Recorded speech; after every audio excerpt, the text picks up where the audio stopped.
Salah satu momen yang ditunggu-tunggu kala perayaan kemerdekaan atau 17 Agustusan adalah perlombaan seperti panjat pinang. Tapi tahukah Anda bahwa ketangkasan, kerjasama dan juga strategi bukan hanya dibutuhkan ketika sedang ikut lomba panjat pinang, tetapi sejak proses mengolah batang pohon pinang. Dan berikut segmen sehari menjadi pembuat pohon panjat pinang.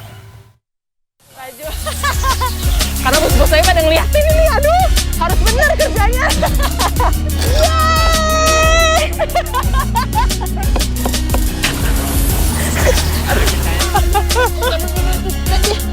Mantap.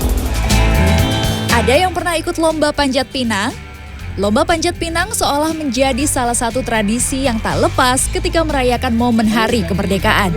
Eits, tapi sebelum bisa dipanjat, tentu harus kita siapkan dulu ya primadonanya, yakni pohon pinang. Sejak awal bulan Agustus, kawasan Manggarai, Jakarta Selatan sudah berderet batang pohon pinang pilihan yang telah ditebang.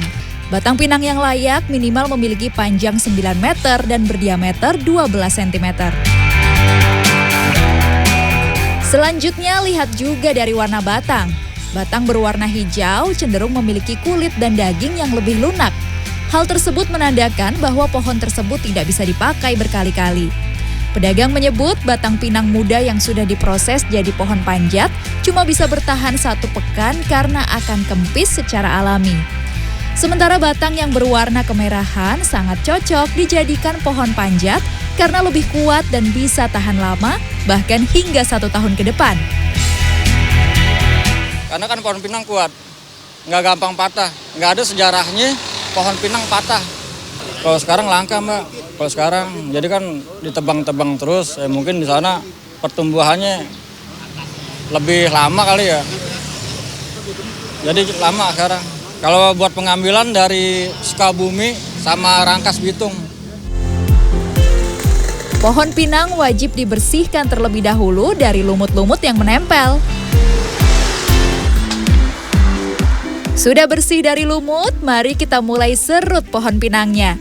Alatnya sederhana, cuma pakai arit. Tapi arit kan tajam ya, makanya pemakaiannya harus hati-hati. Ini kan si aritnya itu tajam ya Pak ya. Bahaya apalagi buat pemula seperti saya, jadi dialasin dulu pakai lap ya Pak ya. Baju. Iya, terus ini gimana Pak? Gini? Iya, tarik aja gitu. Ya, oh, oke. Agak tekan dikit. Setiap hari Mas Cikal, Pak Adi, dan rekannya bisa memproses 3 batang pohon pinang. Saya pikir gampang ya, ternyata susah banget. Ini harus ditekan tapi harus ngambang. Gimana coba tuh? Sambil nyerut, sambil mikir, tapi sambil deg-degan juga. Karena bos-bos saya pada ngeliatin ini, aduh, harus benar kerjanya. Menyerut batang pinang juga ada tekniknya, yakni mulai dari bagian bawah pohon, disusur perlahan sampai ke bagian atas. Kalau terbalik, bisa-bisa hasil dari pengulitannya malah kasar. Sementara dalam perlombaan panjat pinang dibutuhkan batang pinang yang halus sehingga licin dan aman untuk digunakan.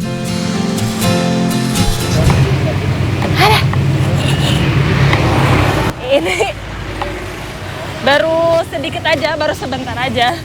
Saya udah berasa nih area pergelangan tangan sama terutama bagian jempol nih udah kaku. Karena megang arit karena nggak biasa juga kali ya. Tapi kita harus lanjut karena tugasnya belum selesai. Kesabaran saya akhirnya membuahkan hasil. Batang pinang yang sudah terserut selanjutnya dipahat pada bagian atas untuk kerangka bambu tempat menggantung hadiah. 1 batang pinang setidaknya membutuhkan 2 batang bambu. Pertama untuk jadi jari-jari dan tempat pijak lingkaran hadiah. Kedua untuk jadi lingkaran tempat menggantung hadiah. Sabar. Perasaan tadi bapaknya cepat banget nih saya. Oh, diputar.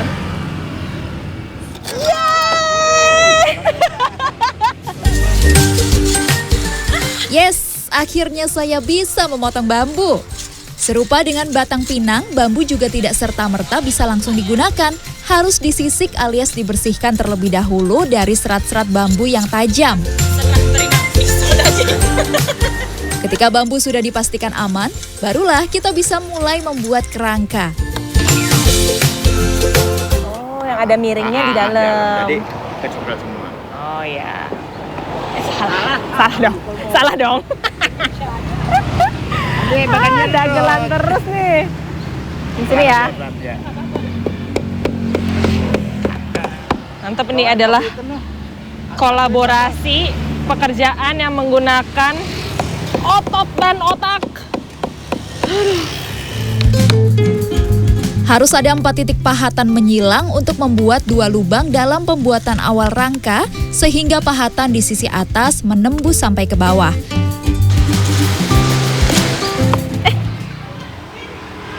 Apa? Hah, begitu? Dimakan? Iya. Bapak mau manis? Pohon pinang? Iya. Dimakan? Iya, kan buahnya buat sirih. Oh iya. Coba. Manis. Nggak perlu dicuci. Oh, usah nggak. Jangan ditelan. Ada sari-sarinya. Iya. Bagian dalam batang pinang mampu mengeluarkan sari. Orang zaman dulu, Acap memanfaatkannya sebagai penguat gigi bersama-sama dengan sirih. Tapi lagi asik-asik memahat, masih menikmati rasa manis dari batang pinang, saya malah terjengkang begini.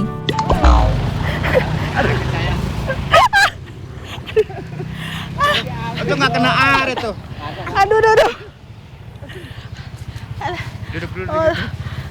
Kayak kemarin RCTI. Kaki gue. Ini kakinya. Kameramen saya juga ikut. Kejam nih. Ada berat banget lagi. Aduh. Ini bukan bikin-bikin nih. Aduh. Bener jatuh beneran. Masih rada encok, tapi harus tetap lanjut bekerja. Tadi udah dibantuin, dinaikin lagi nih pohonnya. Sekarang kita lanjut. Ratusan batang pinang dijajakan di kawasan ini. Harganya pun bervariasi, mulai dari 900.000 hingga 1,5 juta rupiah per batang. Wow! Ini bisa naik. Bisa, diajari sama bapaknya. Diajarin tadi. Iya. Biasanya dikasih berapa? 1,5? 1,5. Buat bapak 3 juta lah ya kita naikin. Dibayarin sama Neng ini ya. Dibayarin mau. Akhirnya kelar juga pahatan saya. Yuk kita pastikan dulu sekali lagi agar pahatannya benar-benar pas sesuai dengan diameter bambu. 1.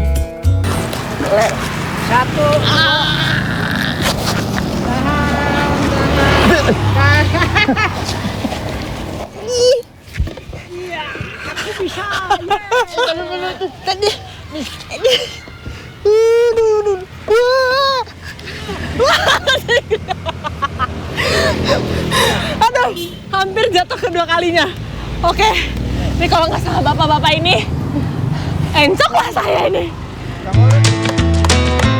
Sudah diletakkan di penopang yang lebih tinggi, sekarang mari kita masukkan bambu-bambu tadi. Pastikan seimbang di kedua sisinya ya.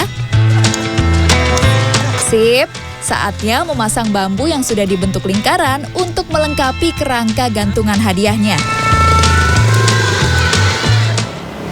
Hula hoopnya udah siap nih.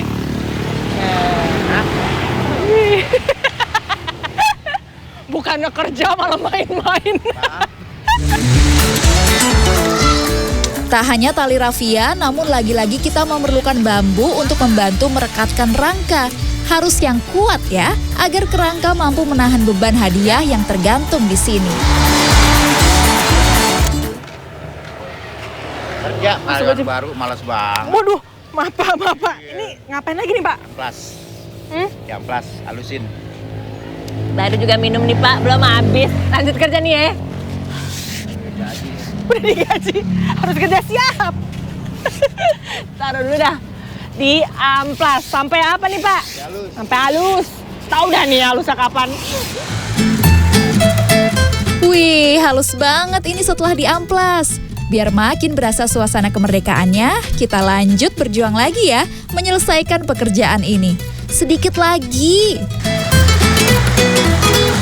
Tidak perlu semua area dicat, yang penting saja menjadi simbolisasi, yakni bagian atas pohon pinang. Nah, sambil menanti cat merah putihnya kering, kita pulang sebentar untuk mengambil hadiah lomba yang sudah disiapkan.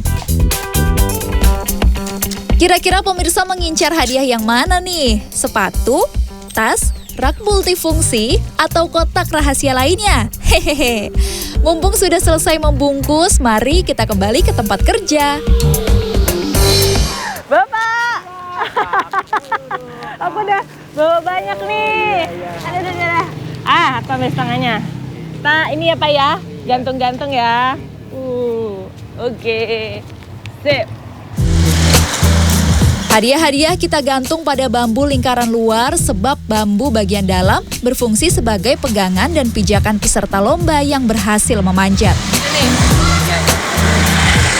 Pastikan penempatan hadiah juga seimbang ya, agar ketika ditegakkan, batang pinang yang siap dipanjat tidak condong miring ke salah satu sisi. Sudah cukup rame lah ya. Pohon pinang saya, senang banget di tahun ini saya berkesempatan menjadi salah satu pembuat pohon pinang. Saya jadi merasa menjadi salah satu orang yang memeriahkan momen kemerdekaan tahun ini. Aplaus. Ayo, yo.